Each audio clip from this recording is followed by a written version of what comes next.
keberkahan ini, tamaklah terhadap ampunan dari Allah Subhanahu wa taala di bulan ini. Eh, Ini sifat tamak yang pantas di bab-bab seperti ini. Eh, Bukan di dalam perkara duniawi. Tamak dalam perkara ukhrawi.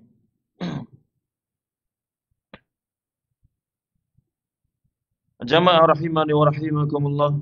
Tentunya perkara tersebut sudah disampaikan panjang lebar oleh penceramah yang lainnya, dan di sini kita akan melanjutkan pembahasan kita terhadap zakat sebentar saja, yakni 15 menit atau 20 paling lama,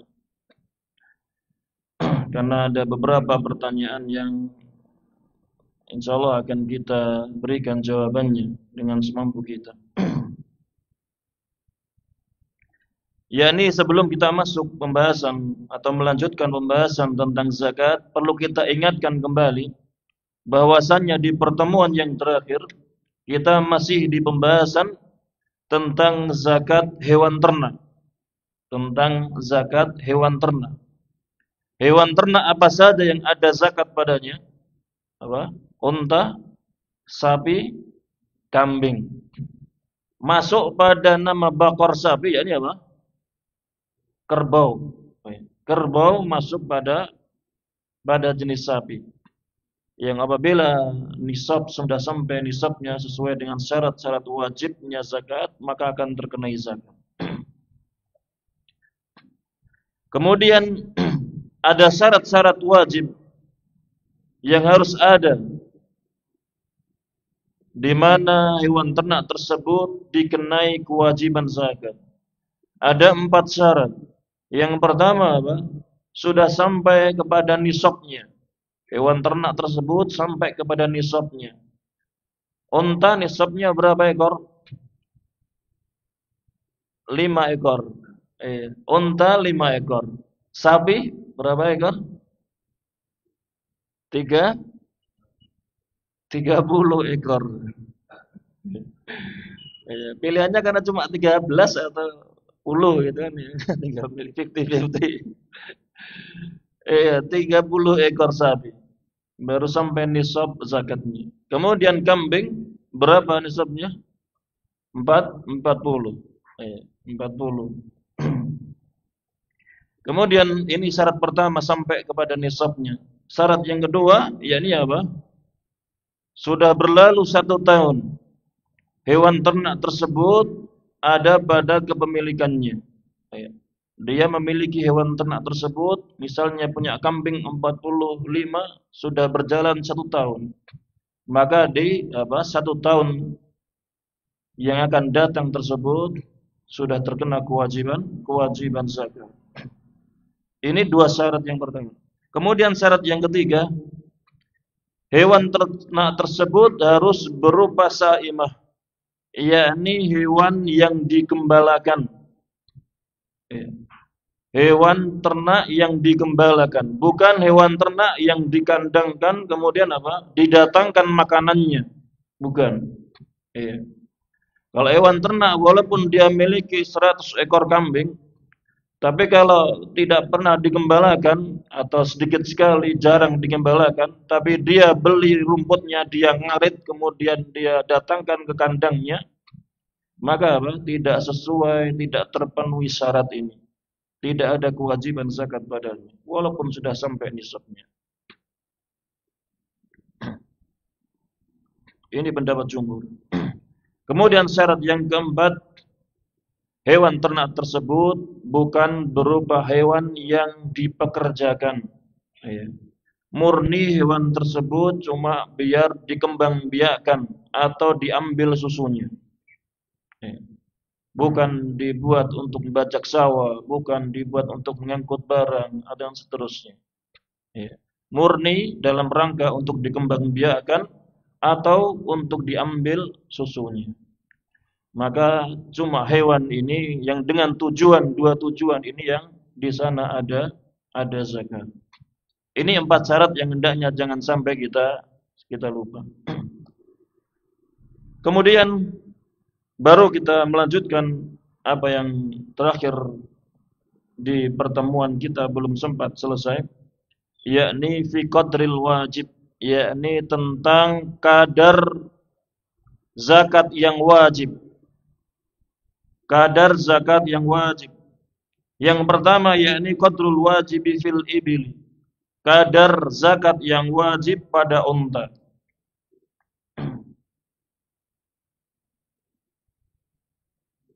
Berkata penulis di sini, wa miqdaruz zakatil wajibah, dan kadar zakat yang wajib fil khamsi minal ibili syatun jadah minad dha'ni aw thaniyatun minal ma'is, yakni pada 5 ekor unta, kadar wajib zakatnya pada 5 ekor unta, yakni yang harus dia keluarkan zakatnya 1 ekor kambing jadah, yakni 1 ekor kambing yang domba minad dha'n. Dha'n itu domba, kambing apa, gembel. Kudus apa kalau kita gembel kan, kudus gembel kayak gitu. Di usia jadah, yakni usia sudah sempurna, usia 6 bulan. Usia 6 bulan dia keluarkan ketika sudah waktunya tiba, pemilik 5 ekor unta tadi. Atau tsaniyah minal ma'is, yakni atau domba Jawa, apa, kambing Jawa itu yang apa, hitam putih warnanya atau yang lainnya jenisnya. Itu usia 1 tahun, atau itu usia 1 tahun ketika memiliki unta 5 ekor. Kemudian wafil asyri, dan pada 10 unta, apabila memiliki 10 unta, syatani, yakni 2 ekor kambing. Wafil khamsa asyrata, dan pada 15 ekor unta, salasu syahin, yakni 3 ekor kambing. Wafil isyrina arba'u syahin, dan pada 20 ekor unta 4 ekor kambing. Jadi kelipatan apa? 5 ekor. Ketika punya 5 ekor unta maka 1 kambing. Ketika 10 ekor unta 2 kambing. Ketika 15 ekor unta 3 kambing. 20 ekor unta 4 kambing. Apabila punya 20, misalnya punya 17 ekor unta, berapa yang harus dikeluarkan? 3 ekor kambing. Masuk ke angka 15. Yang 2 ekor tidak ada apa? Tidak ada zakat padanya. Tidak ada zakat padanya. Ini disebut barang waqas. Dia apa? Tidak terhitung, tidak terkena zakat. Diikutkan yang 15. Kemudian wa fi 25 ila 35, unta yang jumlahnya 25 ekor sampai 35 ekor. Apabila memiliki unta berkisar antara 25 ekor sampai 35 ekor unta, maka zakatnya bintu makhadin minal ibil. Unta betina sekarang sudah yang dikeluarkan zakatnya berupa unta, tidak kambing lagi. Jadi 1 ekor unta betina makhadin, yakni yang induknya itu apa? Sedang hamil. Maksudnya apa? Yang diinginkan di sini wahia ma tamma laha sanatun wa dakhalat fi tsaniyah, yakni unta yang usianya sudah sempurna 1 tahun. Jadi unta betina yang usianya sudah sempurna 1 tahun dan masuk di tahun kedua. Berarti sudah 1 tahun penuh. Kemudian apa? Sudah lewat 1 hari atau lewat 1 minggu atau lewat 1 bulan dan seterusnya. Ini yang dikeluarkan. Ini yang dikeluarkan ketika memiliki unta 25 ekor sampai 35 ekor. Kemudian dijelaskan di sini wasumiyat bidzalika, dan disebut dengan bintu makhadin. Kenapa unta yang usianya 1 tahun ini disebut dengan bintu makhadin?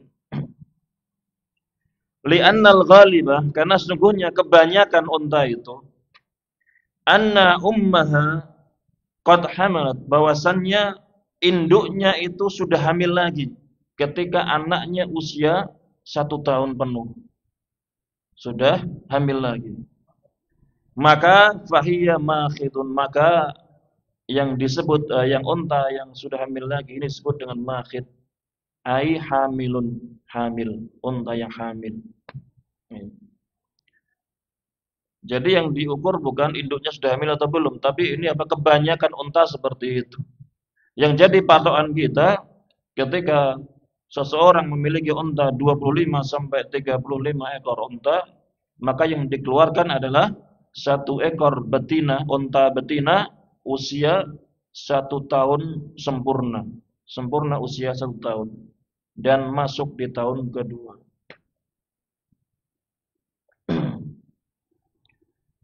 Dan tahun di sini yang diinginkan tahun Hijriyah, tahun Hijriyah.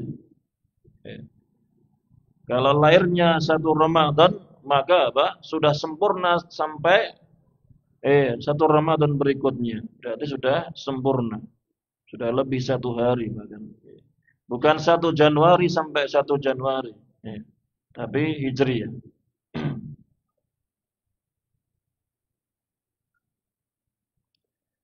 Kemudian fa'in lam yajidha, maka jika tidak mendapati unta yang usianya seperti ini, unta betina usia 1 tahun, adza'ahu ibnu labunin dzakarin.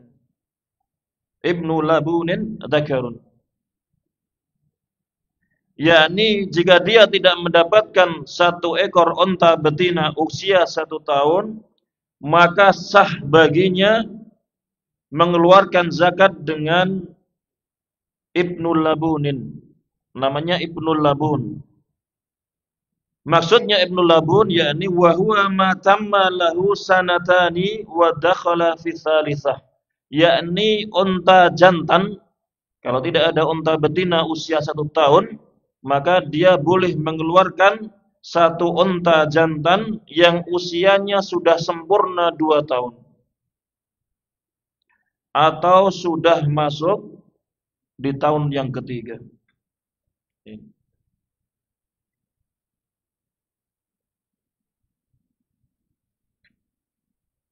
Ini zakat unta yang ketika memiliki unta 25 sampai 35.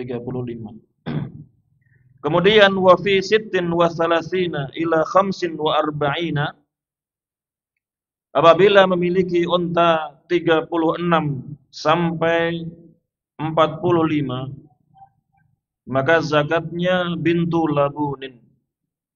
Bintu labunin, yakni laha sanatani, unta betina yang sudah berusia sempurna 2 tahun.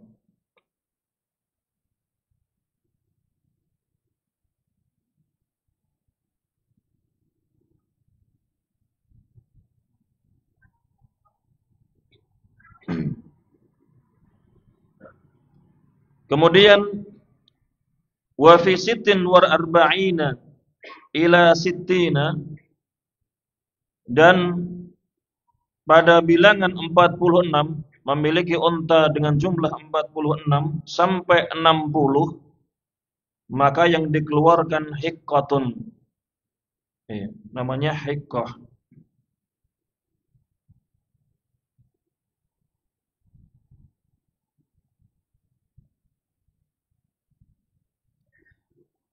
Yakni ma tamma laha 3 sinnina wa dakhalat fi rabi'ah, yakni unta betina yang usianya sempurna 3 tahun dan masuk di tahun yang keempat. Ini banyak saya potong-potong ya, maksudnya tidak dijelaskan, tidak saya bacakan kenapa dinamai Ahiqah, kenapa dinamai Ibnu Labunin, ya biar biar tidak terlalu panjang, tidak terlalu panjang.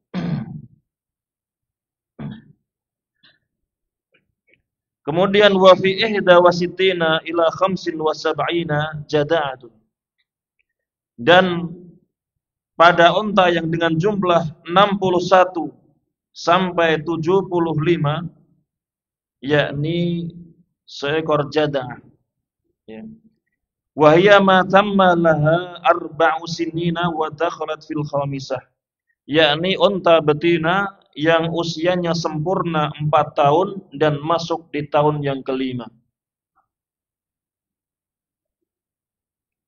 Ya. Kemudian wa fi sittin wa sab'ina ila tis'ina binta labunin.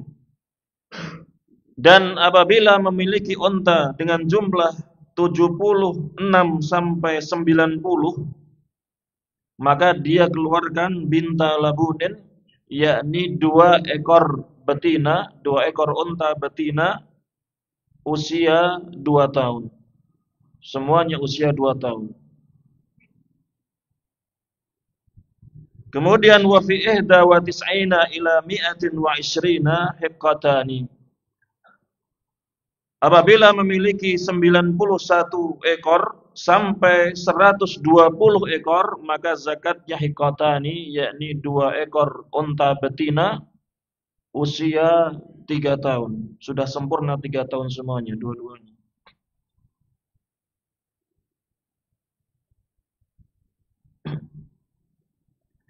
Kemudian faida zadat ala mi'atin wa ishrina, maka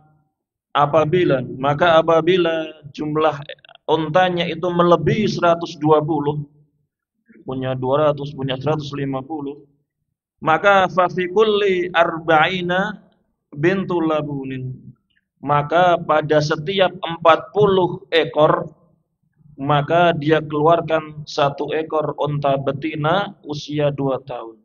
Misalnya kalau punya unta 200 ekor, maka di setiap 40 ekor berarti apa? Berarti ada 5, dibagi 40 tinggal 5. Berarti dia keluarkan 5 unta betina usia 2 tahun, usia sempurna 2 tahun. Ya. Wa fi kulli khamsina hiqqatun, dan pada setiap 50 ekor itu hiqqah, unta betina usia sempurna 3 tahun. Ya. Boleh dia mengeluarkan 5 ekor unta betina usia 2 tahun sempurna, atau dia keluarkan 4 ekor unta betina usia 3 tahun. Ya, karena apa? Pada setiap 40 ekor itu dia keluarkan unta betina usia 2 tahun, dan pada setiap 50 ekor dia keluarkan unta betina usia 3 tahun. Ya. Ini apa? Ini hitungan yang kadar yang wajib dikeluarkan, ya, yang wajib dikeluarkan pada hewan ternak unta, ya, pada hewan ternak unta. Ya, tentunya ini tidak saya baca semuanya, termasuk dalilnya tidak saya baca di sini. Untuk mempersingkat waktu, dan juga tidak tergambar di kepala kita, karena maksudnya apa? Unta ya, jauh unta. Di mana, bagaimana kita akan memelihara unta ya? Sebagai tambahan wawasan saja masalah unta ini. Insya Allah di pertemuan yang datang tentang hewan ternak sapi dan juga kambing.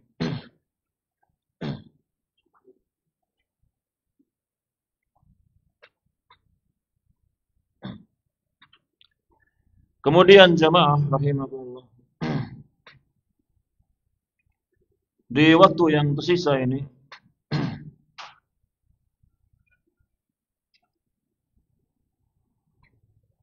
tadi ada beberapa pertanyaan yang masuk ke WA saya.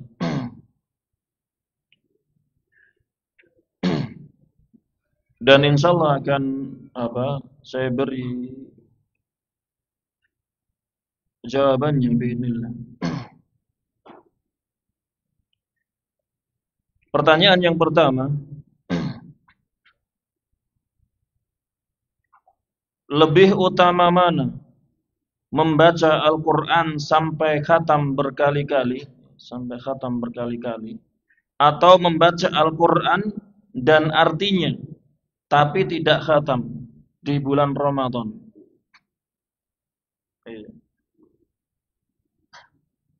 Masya Allah. Ini pertanyaan yang sangat yang sangat bagus, yang sangat berbobot. Semoga saja ini cuma tidak sekedar bertanya saja ya. Semoga ini tidak sekedar bertanya saja sebagai wawasan saja. Tapi ini benar-benar orang yang bertanya ini ada pilihan yang seperti ini. Ada pilihan. Saya bisa khatam berkali-kali di bulan Ramadan. Ya. Tapi tidak paham apa ya isinya kandungan dalam Al-Quran tersebut. Atau saya harus baca Al-Quran kemudian membaca terjemahannya, artinya. Jamaah rahimakumullah. Yang perlu kita ketahui bahwasannya membaca Al-Quran baik di bulan Ramadan maupun di luar Ramadan sama saja. Cuma memang ada khususan di bulan Ramadan, yakni Nabi Shallallahu Alaihi Wasallam mempelajari Al-Quran, mengulang hafalan Qurannya bersama Jibril alaihissalam di bulan Ramadan. Di bulan Ramadan. Sehingga ini kadang menjadi acuan bagi umatnya. Kalau bulan Ramadan, karena Nabi sering menyelesaikan Quran di bulan Ramadan, berarti kita kita juga mengikuti beliau sallallahu alaihi wasallam menyelesaikan Al-Quran di bulan Ramadan. Tapi bedanya beliau Nabi sallallahu alaihi wasallam ketika baca faham dengan yang dia baca, paham dengan apa yang beliau baca. Adapun kita ketika baca ketika baca ya sambil lalu saja, cuma sekedar di lisan saja. Tidak tahu apa yang ingin disampaikan oleh Allah Subhanahu wa taala dalam kitabnya tersebut. Tapi Masya Allah, maka orang yang bisa membaca Al-Quran khatam, apalagi di bulan Ramadan, tentunya ada keutamaan yang besar. Sebagaimana disebutkan dalam hadis Abdullah bin Mas'ud radhiyallahu anhu,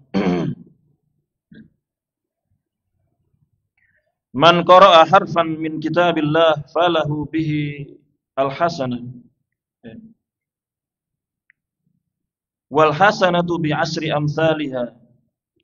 Barang siapa yang membaca satu huruf dari kitabullah, maka terhitung baginya itu satu kebaikan, dan satu kebaikan itu dinilai 10 kali lipatnya. Dihitung 10 kali lipatnya. La aqulu alif lam mim harfun. Tidaklah aku katakan alif lam mim itu satu huruf saja. Tetapi walakin alifun harfun, alif itu satu huruf, lam itu harfun satu huruf, mim itu satu huruf. Jadi ketika kita membaca alif lam mim, maka ada 3 huruf di sana, maka ada 3 kebaikan yang bernilai 30 kebaikan, karena dilipat gandakan 30 kebaikan. Apalagi di bulan Ramadan, tentunya kebaikan akan dilipat gandakan, baik jumlahnya maupun balasannya akan dilipat gandakan. Tentunya ini kebaikan yang berat, yang besar.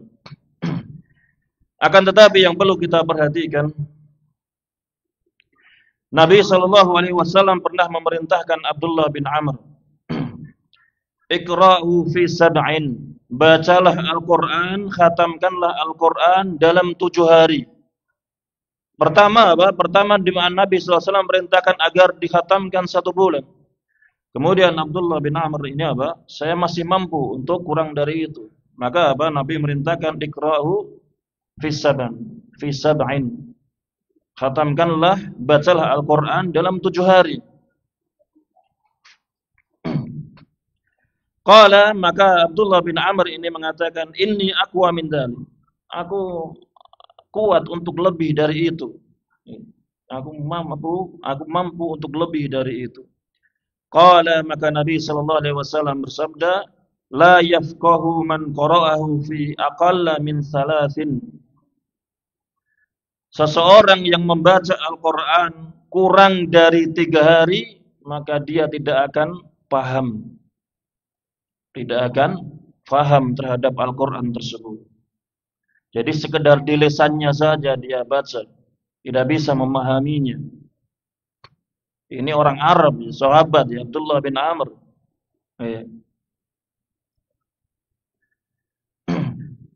Sehingga jamaah rahimakumullah, yang masyru', yang disyariatkan bagi seorang mukmin, yakni agar dia memperhatikan, memberikan perhatian terhadap Al-Quran, yakni membacanya. Wa yazdahidu fi ihsani qiraatih, dan dia bersungguh-sungguh untuk berbuat ihsan terhadap Al-Quran. Ketika baca Al-Quran, ya disesuaikan hukum-hukumnya. Ketika panjang dibaca panjang, ketika pendek dibaca pendek. Ketika ada tasdid, ya dibaca double. Jangan asal nabrak saja. Jangan asal nabrak saja. Wa tadabburil Qur'an wal inayah bil ma'ani wala yu'ajjil. Dan hendaknya dia bersungguh-sungguh dalam memahami Al-Quran, tidak sekedar di lisan saja, tapi juga memahami maknanya. Sehingga yang afdal, wallahu a'lam bishawab, yang lebih utama bagi seorang, maka dia baca dulu Al-Quran semampunya. Misalnya 1 juz 1 hari dia selesai, kemudian luangkan waktu untuk membaca, baca artinya, baca terjemahannya. Karena kalau membaca terjemahannya, insya Allah di waktu kapanpun, insya Allah mudah. Baca dulu Al-Qur'annya sekuat tenaga kita. Semalam misalnya 1 juz kita baca, kemudian baru dibuka sekali-kali terjemahannya, artinya. Biar seseorang faham apa isi dari Al-Quran, sehingga benar-benar Al-Quran ini menjadi petunjuk, menjadi hidayah. Kalau kalau kita tidak tahu artinya, ya Al-Quran ya tidak jadi petunjuk. Petunjuk itu ketika kita tahu artinya, kita tahu yang diinginkan Allah Subhanahu wa taala dalam kitabullah tersebut. Ya. Jadi ini, semampu kita mengkhatamkan, memperbanyak baca Al-Quran, kemudian luangkan waktu untuk membaca terjemahannya. Ya, baca terjemahannya. Gimana?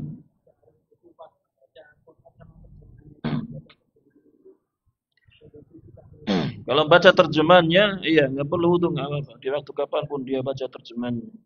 Kalau dia baca mushaf yang mushaf Al-Quran tersebut, maka pendapat yang lebih kuat yang kami kepegang, ya hendaknya dia memiliki wudu. Dia pegang mushaf Al-Quran.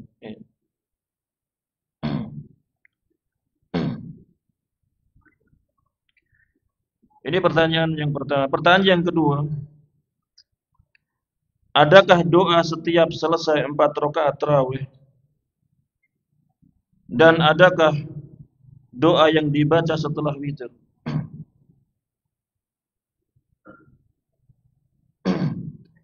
Iya. Yang datang dari Nabi sallallahu alaihi wasallam, yakni dari sahabat Abdurrahman ibni Abza radhiyallahu anhu, anna an-nabiy sallallahu alaihi wasallam kana yaqra'u fil witri sabbih isma rabbikal a'la wa qul ya ayyuhal kafirun wa qul huwallahu ahad. Fa idza sallama qala subhanal malikil qudus salasa marratin wa yarfa'u sawtahu bis salitsah. Abdurrahman bin Abza radhiyallahu anhu mengatakan bahwasannya Nabi sallallahu alaihi wasallam beliau membaca pada salat witir beliau sabbihisma rabbikal a'la dan al-kafirun dan al-ikhlas. Maka apabila beliau telah salam dari salat witir, beliau membaca subhanal malikil qudus 3 kali. Subhanal malikil qudusi 3 kali. Dan beliau mengangkat suara beliau di bacaan yang ketiga. Bacaan yang kedua sir subhanal malikil quddus. Kemudian subhanal malikil quddus. Di bacaan ketiga beliau mengangkat suaranya, meninggikan suaranya. Ini yang ada yang datang dari apa? Dari Nabi sallallahu alaihi wasallam. Ada doa yang lainnya, zikir yang lainnya setelah witir. Adapun yang banyak dibaca di masyarakat kita ini, dan ini lebih simpel, subhanal malikil quddus 3 kali. Adapun di antara salat tarawih, maka tidak ada bacaan doa khusus. Tidak ada bacaan khusus yang dibaca. Akan tetapi apabila seseorang ingin berzikir sendiri, ketika menunggu imam untuk mengerjakan sholat tarawih, enggak berdiri, dia berzikir sendiri, memperbanyak istighfar misalnya, astagfirullah, tidak masalah. Atau berbanyak sholawat, tidak masalah.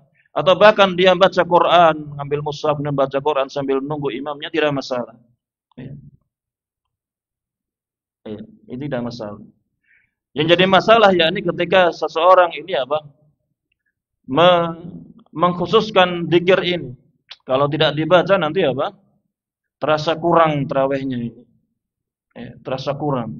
Ini yang tidak boleh. Karena Nabi SAW memang tidak mencontohkan, tidak memerintahkan, tidak mensyariatkan doa tertentu di antara sholat tarawih. Sehingga cukup bagi kita ketika menunggu imam lama, kita berzikir sendiri, bukan berjamaah tapi berzikir sendiri, maka tidak masalah. Atau baca Quran tidak masalah. Kemudian setelah salam dari salat witir baru membaca subhanal malikil quddus, subhanal malikil quddus. Yang ketiga agak diangkat suaranya, subhanal malikil quddus.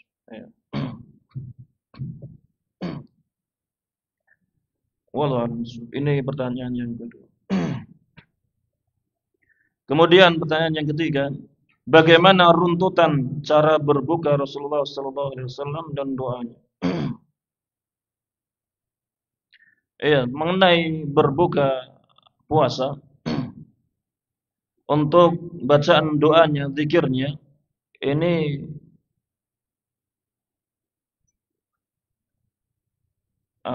seperti contohnya Contohnya yang berbuka?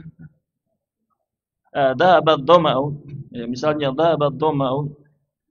Ini yang ma'ruf, yang diperselisihkan kesahihannya. Walaupun diperselisihkan kesahihannya tentang dhahabat dhama'u. Tapi banyak juga yang merajihkan bahwasanya ini dibaca. Tetapi yang harus menjadi catatan kita, apabila kita berpegang hadis ini sahih, maka hendaknya dibaca setelah benar-benar haus dahaga telah hilang. Karena di situ dhahabat dhama'u. Rasa haus ini telah hilang. Wabtalatil uruqu, dan urat-urat telah basah. Sehingga dibaca ini setelah dia minum atau setelah makan kurma dan seterusnya. Jangan sebelum dia makan dia baca ini, enggak pas badannya. Jadi urutannya pertama, sebelum dia makan atau minum, maka dia baca bismillah dulu. Karena disyariatkan sebelum makan dan minum itu membaca bismillah. Kemudian adapun Nabi SAW, beliau mengkhususkan ketika berbuka beliau memakan kurma rutab, memakan kurma basah. Atau kalau tidak ada rutab, beliau memakan tamr, kurma yang kering. Kalau tidak ada itu, baru beliau hasawatin min ma'in, yakni beliau minum beberapa teguk dari alma, yakni air putih. Alma itu air putih.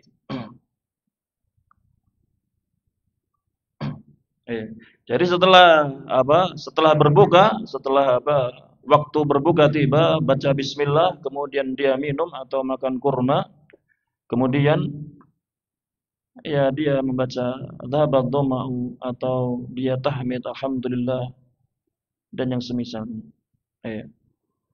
Adapun doa Allahumma laka sumtu dan seterusnya, ini hadisnya lemah. Dibaca sebenarnya tidak masalah ya. Yang penting jangan diyakini itu datang dari Nabi sallallahu alaihi wasallam. Beliau seorang boleh baca Allahumma laka sumtu. Ya Allah, untukmu puasa ini dan seterusnya. Ini kalimat yang tidak ada salahnya. Tetapi ketika dia meyakini ini datangnya ini sunnah Nabi sallallahu alaihi wasallam, ini yang keliru. Ini yang keliru.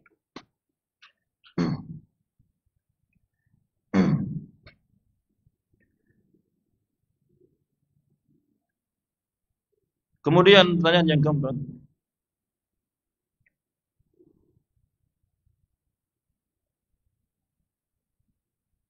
apakah yang bisa menjadikan puasa kita pasti diterima oleh Allah Subhanahu wa taala? Ya. Apakah yang bisa menjadikan puasa kita pasti diterima oleh Allah? Ya. Ya, agak susah kalau pasti itu kata pasti itu agak susah. Karena para salaf dulu Para salaf, para kalangan sahabat, tabi'in, para ulama, ketika selesai bulan Ramadan, mereka dikatakan 6 bulan setelahnya mereka berdoa kepada Allah agar diterima ibadah Ramadannya. Tidak ada yakin diterima, tidak ada. Mereka tetap berdoa berharap agar Allah menerima ibadah Ramadannya. Cuma Cuma kita bisa tentunya meneladani melihat Nabi sallallahu alaihi wasallam bagaimana ibadah puasa yang mendekati dengan kebenaran. Bagaimana puasa yang diinginkan Allah Subhanahu wa taala melalui Al-Qur'an dan sunnah Nabi-Nya sallallahu alaihi wasallam. Ketika sudah mencocoki keduanya, ya harapan kita lebih besar untuk diterima kepada Allah Subhanahu wa taala. Ya. Untuk mengatakan pasti, ya tunggu dulu, ini agak susah pasti itu. Tentunya kita cuma bisa berharap-harap saja, berharap-harap cemas, berharap-harap cemas. Walaupun orangnya sering bicara masalah puasa, ya mesti ada kepastian dia terima puasanya. Ya belum tentu. Cuma kemungkinan ketika seorang punya ilmunya, kemungkinan besar untuk diterima itu lebih besar daripada orang yang tidak tahu ilmunya. Tentunya puasa yang bagaimana ini sudah dibahas di dalam fikih, di dalam pembahasan masalah fikih.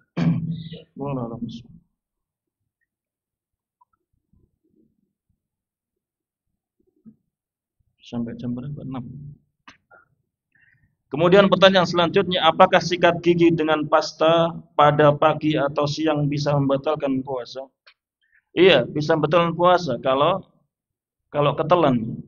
Ya, kalau ketelan itu bisa membatalkan puasa. Baik yang ketelan itu airnya, pastanya atau sikatnya nggak mungkin. Pastanya. Kalau ketelan itu batal. Tapi kalau tidak ketelan, tidak ada yang ketelan, dia bersikat saja dengan pasta ataupun tidak, dia gosok gigi. Kemudian dia yakin sudah dia keluarkan lagi dengan banyak berkumur, dia keluarkan lagi, maka tidak batal puasanya. Insya Allah tidak batal puasanya. Selama jangan sampai ada yang ketelan. Tapi kalau ada sedikit air yang bercampur dengan liur kita kemudian masuk, itu ya suatu perkara yang lumrah karena memang sudah tidak bisa terpisahkan ketika sudah bercampur dengan liur ini. Tidak perlu banyak terlalu was-was juga. Ya walaupun ada sebagian para ulama mereka menasihatkan agar menunda gosok gigi ini. Kalau mampu, kalau bisa gosok gigi sebelum fajar, kemudian gosok gigi lagi setelah berbuka. Dalam rangka berhati-hati. Tapi asalnya tidak batal puasanya, walaupun di siang hari ataupun di sore hari, tidak batal puasanya. Selama tidak ada sesuatu yang masuk ke dalam mulut kita, ke dalam perut kita. Wallahu a'lam.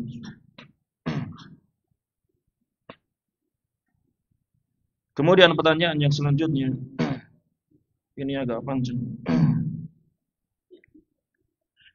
Dan pertanyaannya ada yang tanya nggak? Yang tanya di sini nggak? Ada. Masbuk tarawih 4 rakaat Ada seseorang yang dia sholat tertinggal tarawih 4 rakaat. Ya. Apakah terus ngikuti imam sampai witir selesai, lalu nambah kurangannya? Atau sebelum witir, tapi waktunya tidak cukup karena bisa ketinggalan imam lagi? Ini gambarannya bagaimana nih? Salat ini orang ini salat isya di rumah ini. Atau dia salat isya di masjid kemudian ke kamar mandi lama sekali, kemudian masuk ketinggal tarawihnya. Intinya dia masuk masjid sudah tertinggal 4 rakaat tarawihnya gitu ya.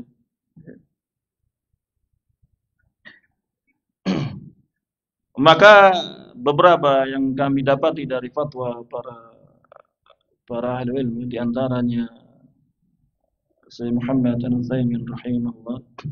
Beliau menjawab, kalau dia mencukupkan salat bersama imam tidak masalah.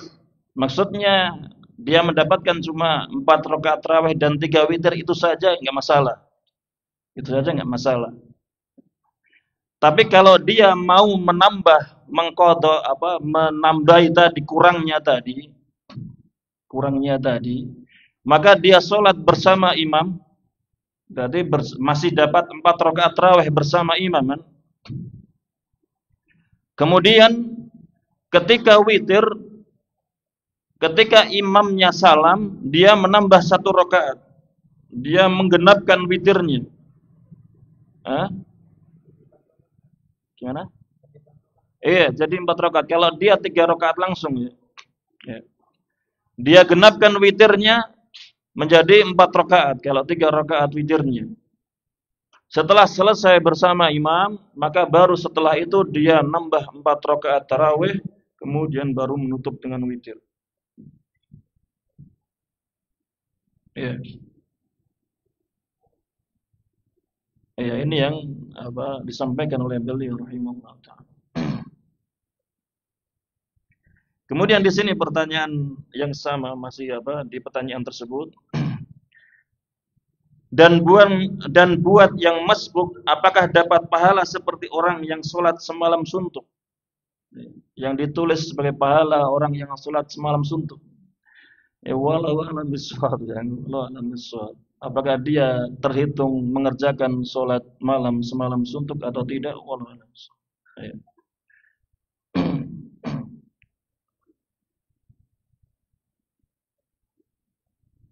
Begitu yang diinginkan tadi pertanyaannya. Dia tertinggal 4 rakaat. Kemudian pertanyaan yang terakhir, pas nanti jam 6. Apabila kita masbuk dan sholat jamaah sendiri,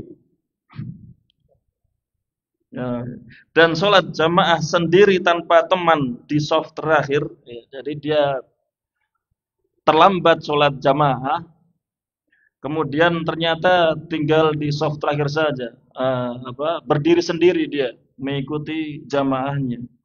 Apakah boleh atau tidak? Apakah boleh atau tidak? Ya.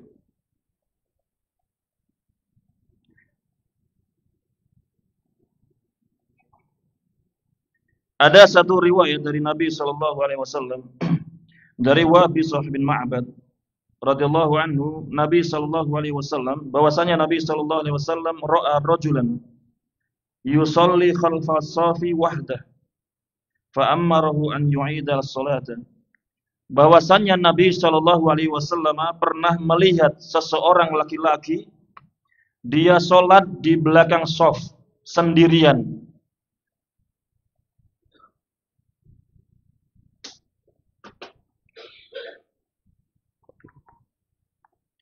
Dia sholat di belakang shaf sendirian.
di hari Sabtu, hari Sabtu.